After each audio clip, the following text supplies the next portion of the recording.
Harshit Sharma is a judiciary aspirant. He has done his Masters of Law in Criminal and Security Law and is looking forward to doing PhD as well. He had cleared CLAT PG 2019 with All India rank 15 and CLAT PG 2020 with All India rank 23. He is qualified for NTA NLD. In January 2020, Mr. Harshit got selected for Delhi Judicial Services interview, which is right now on hold due to pandemic. I would be doing injustice to Harshit if I did not mention his enthusiasm for sports. Mr. Harshit has always kept sports at par with his academics. In one line, Mr. Harshit is a law and sports enthusiast. I, Mitali Khatri, interviewer, Small Talk India, and a budding legal professional, am here to interview one of the successful people in the field of law and to whom we can definitely look upon. My hearty welcome to Mr. Harshit Sharma. Thank you very much, Harshit, for being a part of this conversation. Thanks a lot, Mitali. Without any further ado, I would like to begin with the interview. So, Mr. Harshit, I would like to know that what was your experience of post-graduation and your graduation from NLU Jodhpur? Yeah, my experience with regard to UG was a very fantastic one. The last 5 years in NLU Jodhpur was a very intriguing for me. There was a lot of learning experience for me. Like I was a child who belonged from a small town. Like I was never been accustomed to people who are from metros. So when I went to the NLU, the very first day, it was like a cultural shock for me.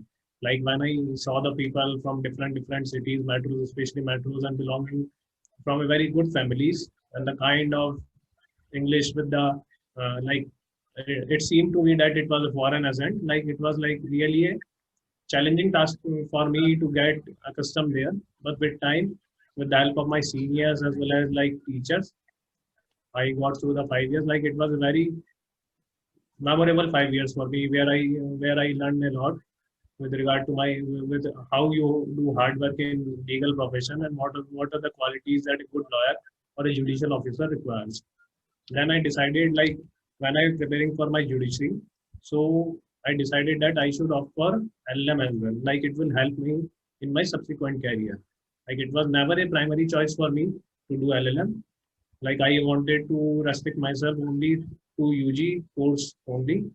But with time, in order to save year as well, was in India competitive exams are very like unpredictable. You don't know whether you are going to get selected or not. So you every time you need to have a backup option. So like LLM was a backup option for me.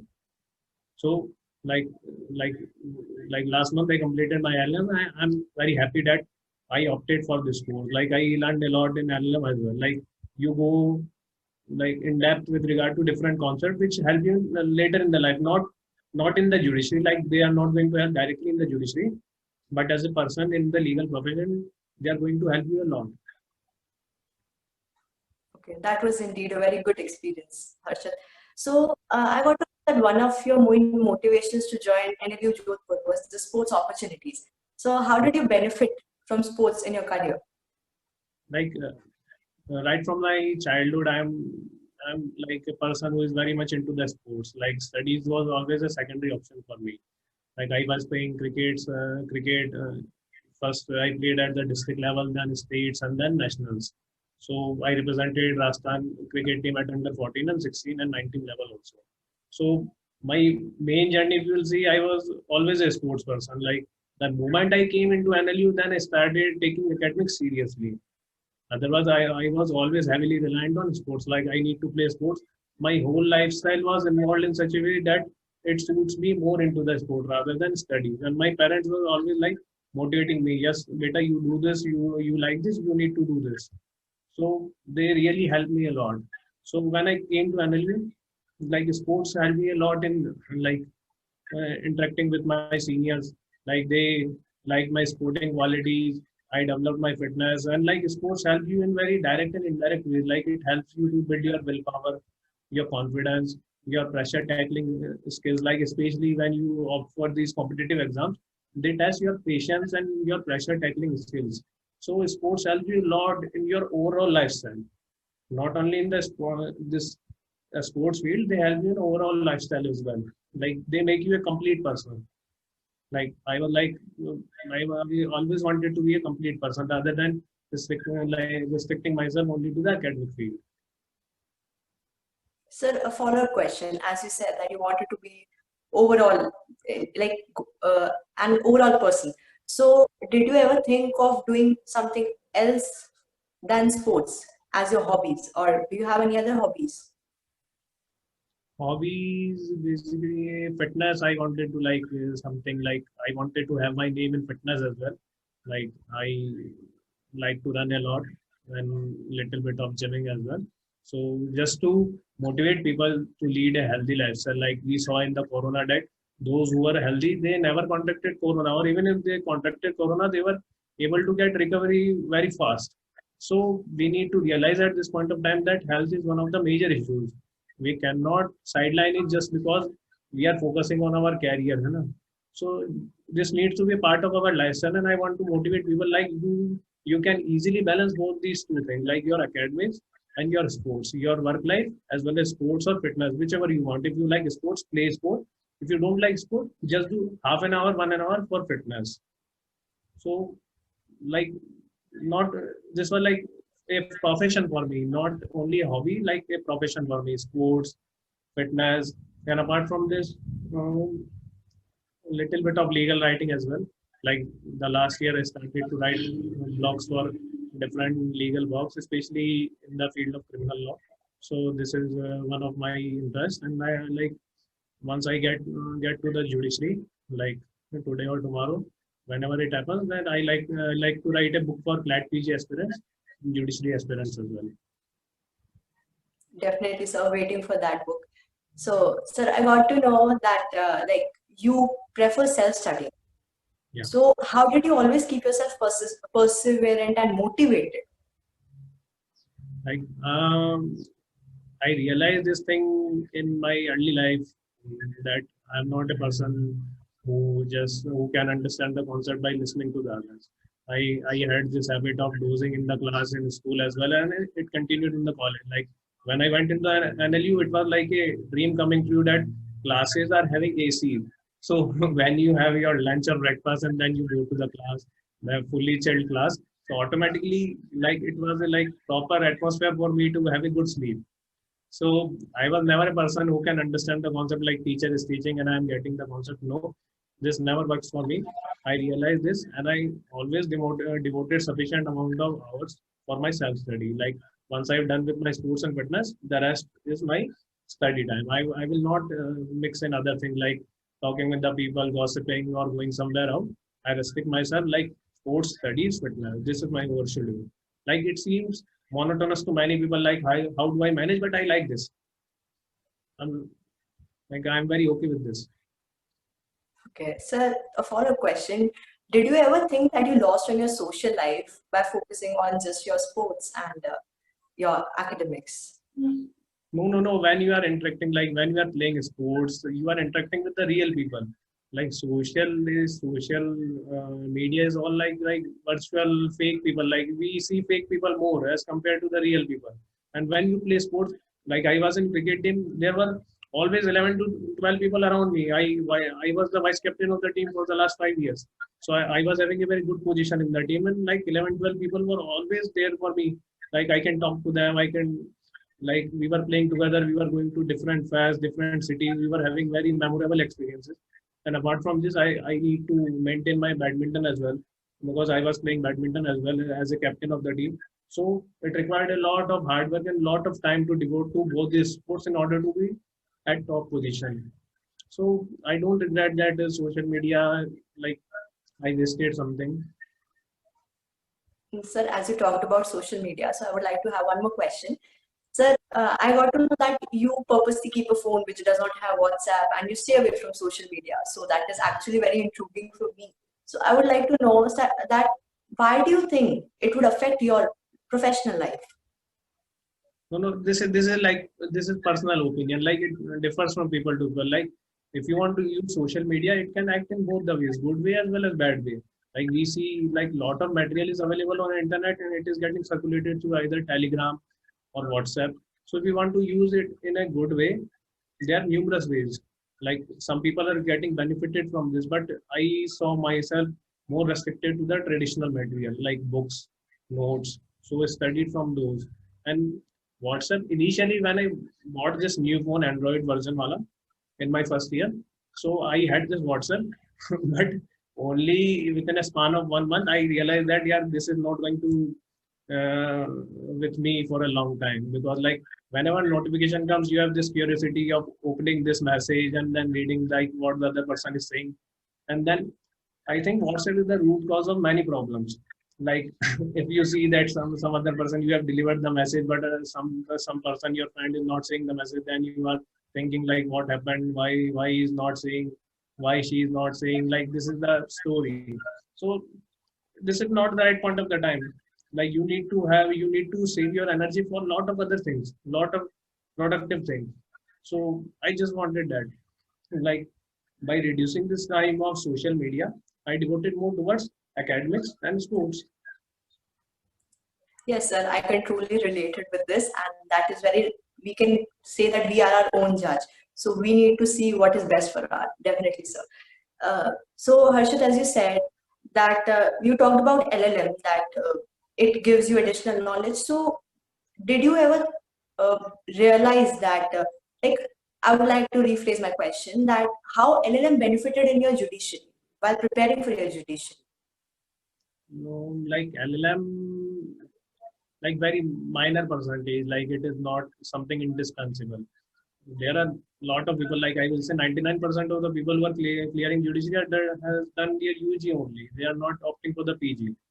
I opted PG just to save my year, as well as have like during this year, like I know that till September the mains is going to happen, and then after that time I'm going to be free for for the rest of the year. So it will be like it was a good choice for me to opt for the LLM in order to have a very productive use of the year.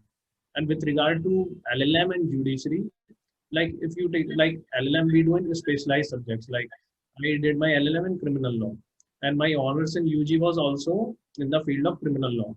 So I just wanted to get myself a little bit better in criminal law. So I opted for LLM in criminal law. So you want to have a specialization, if you want to pursue litigation further, then obviously you need to go for LLM, and that too from a good college. Like if you do your LLMs from NLSIU, NALSAR, NLE Jodhpur, there are good chances of getting into some good PSUs as well on the basis of your LLM grade throughout the year. And like some corporate firms also take. So LLM is like always a always a good option for anybody. Okay. And sir, what about doing LLM from foreign? Foreign, I never considered this idea. Like I never considered this idea. When in 2019 I gave CLAT PG, I got this AIR 15. I was not expecting like I will get AIR 15, but I was very happy. So my parents told me like you can join Bangalore just to have a safe career. Like you can give judiciary exam once you are completed with your LLM.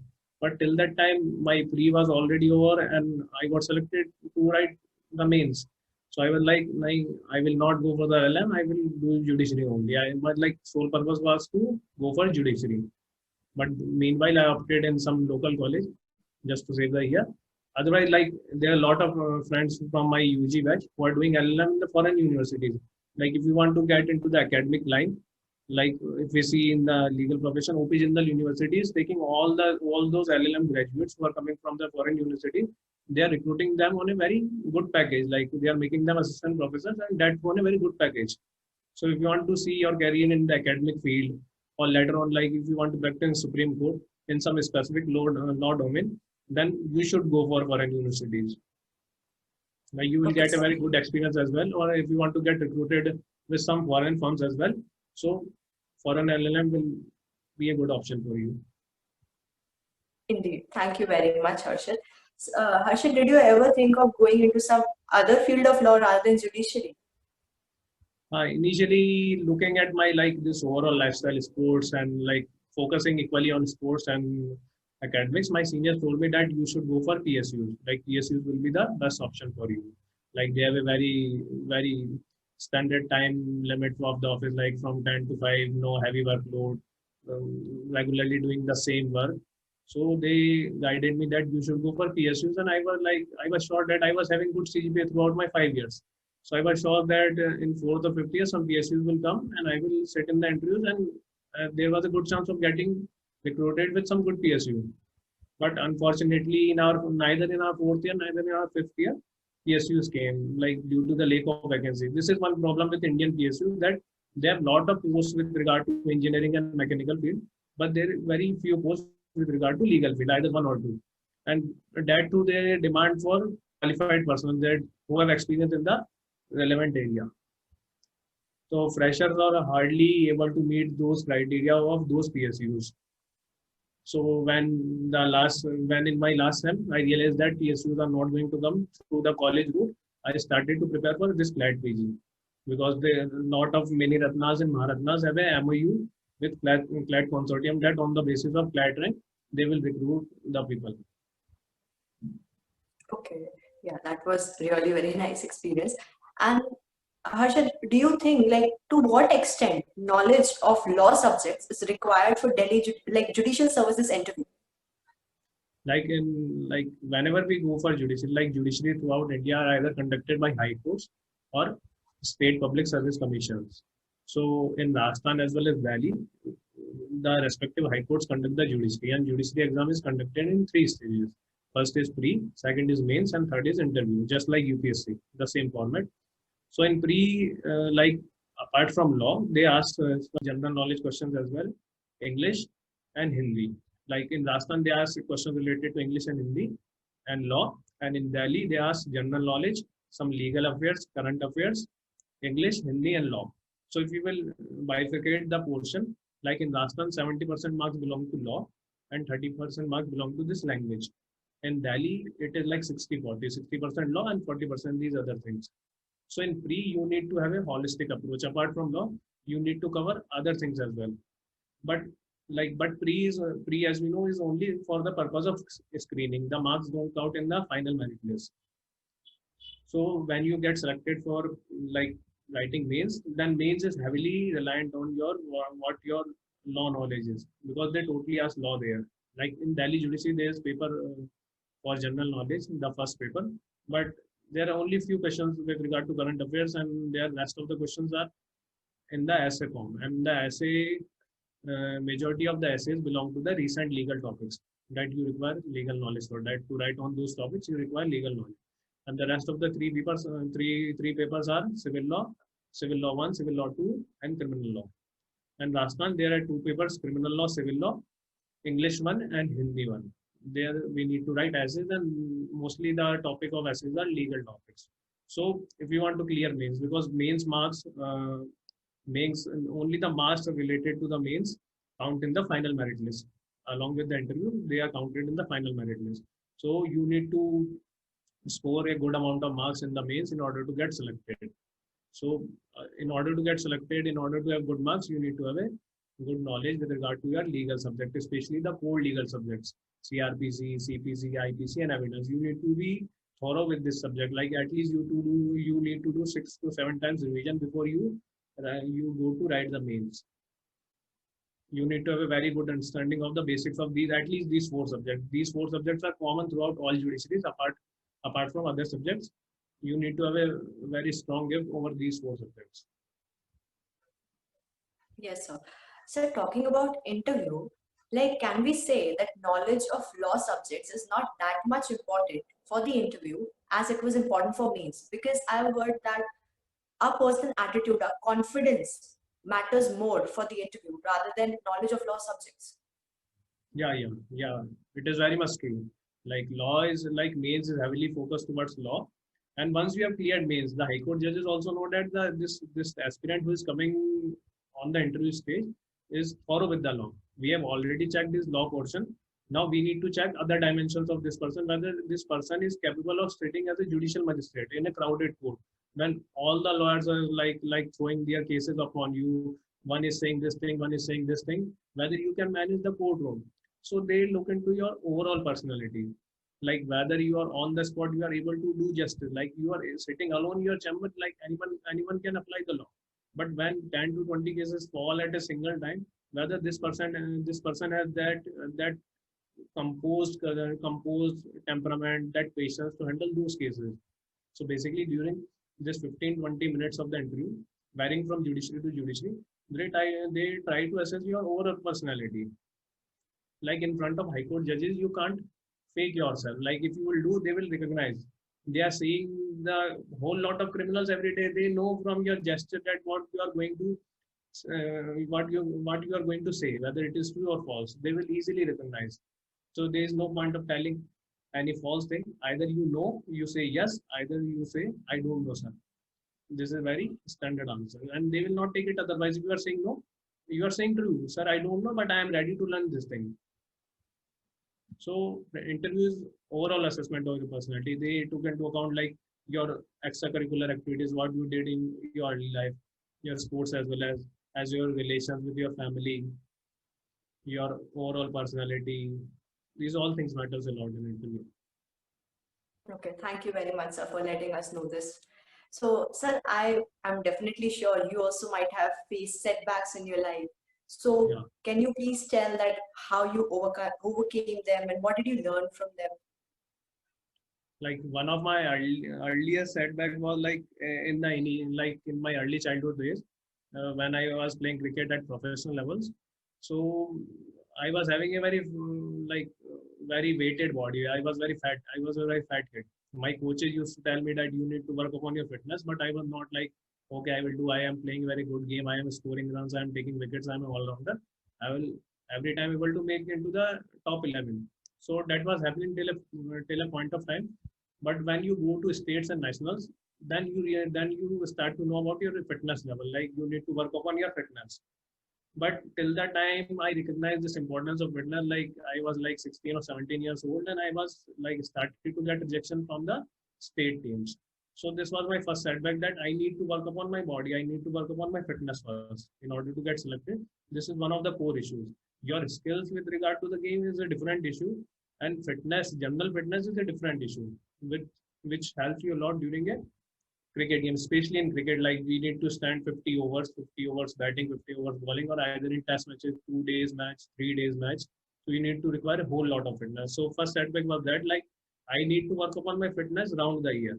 Like whether I'm playing sport or not, I need to work upon my fitness. Like it gives a very overall personality. It boosts your confidence. This is one of the best thing. Like it boosts your confidence. And then second thing is that this RJS means like I got married out in RJS. Like I just failed to secure into the final days just by 1 mark. So one of like when I analyze my papers, like what mistake I made. So chief mistakes were like I was not thorough with the law. First of all, like during the last 1 year, I worked heavily upon my core law subject that I need to like get into the depth. I need to study the basics. So first thing is that you need to revise your basics as much as possible. Get thorough with your basics. Basics is one of the most important things. Judiciary is not going to test you very technically, neither in depth. They will going to ask you basic question. Whether you are able to solve those basic questions, whether you are able to implement those things, those you have studied in your law books, whether you are able to implement those in practical situations. So those type of questions you need to be very much accustomed to. And then second is handwriting. Like I will suggest every law student here who is listening to this video, watching this video, that you should work upon your handwriting if you are able to do. Like I have this problem of writing. Have you ever seen doctors' handwriting, doctors or chemists? Like my writing resembles them. So this was one of my demerit of not getting selected. Like at least you can attribute 1 or 2 marks to handwriting as well. Like what I wanted to write in my answer copy, the examiner was not able to decipher that what this child want to write. So handwriting is also one of the main issues in scoring marks. Like if someone is getting 450 out of 800 and someone is getting 500, then apart from his law knowledge, his writing is also good. Like the way he's presenting answers, you need to know this, how to present answer in a very good manner. Like I am having content, but I don't know how to present this. So you need to have presentation skills as well. Like you need to underline the points, you need to make bullet points, you need to know how much to write in a paragraph, how to sequence the paragraph, how to like just I'm telling the standard format for like how to opt a law question. Like whenever there is a law question, law application related question, You need to first tell the introduction with regard to that question. Then you need to tell what are the provisions of law that apply. Then you need to tell how these provisions of law is going to be applied in this particular scenario. Then you need to tell what is the interpretation, case law supporting, and finally you conclude your answer. And if they want to critique, then you need to critique as well. So this is the pattern you need to attempt an answer. Like examiner should prima facie, like when he sees the copy, he's not going to waste a lot of time on your copy. He need to check other copies as well. So your answer should give a prima facie look that it covers the whole lot of material that is required in the answer, that is requires a good answer. So you need to develop that habit. Thank you, sir. That would be really very insightful for our viewers as well.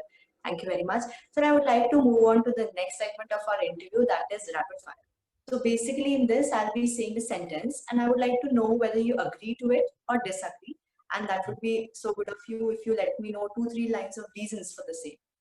So my first line is that for pursuing, as you already talked about it, so just I would like to know whether you agree or disagree, that for pursuing litigation, LLM is not useful. Yeah, LLB is sufficient. Okay. Yeah, thank you. And next line is judges accepting government jobs post their retirements create situations of conflict of interest. So as long as judges are satisfied that post retirement executive jobs is not going to affect their integrity and their impartiality for the act they are doing pre-retirement, then it is okay. As long as they can satisfy their inner conscience, it is okay.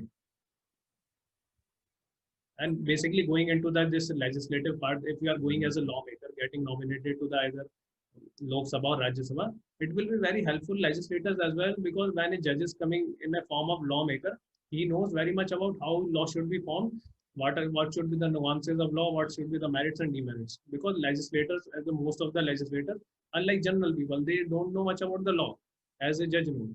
So judge can give them a very insightful idea about how should the law should be framed. Thank you, sir. Sir, another sentence is the retirement age of High Court judges should increase from 62 to 65 years as that of Supreme Court judges.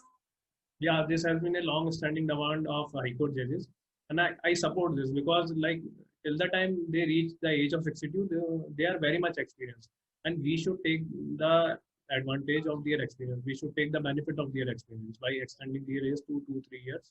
Like it should be made dependent on the discretion of the Chief Justice and Chief Justice of India, Chief Justice of High Court, that who are the judges who should be given extension. Like this can be done, like either give extension to all the judges or to only the judges who stands on the merit. So these are the two options that can be done. Okay, thank you, sir. So the last sentence would be, if you join judiciary, you have certain protocols to follow which hinders you from your social life. So what is your say on this? Like I like this kind of like I'm neither a very social person and neither you can say I'm very introvert, and I'm like a middle like I like to follow the middle path.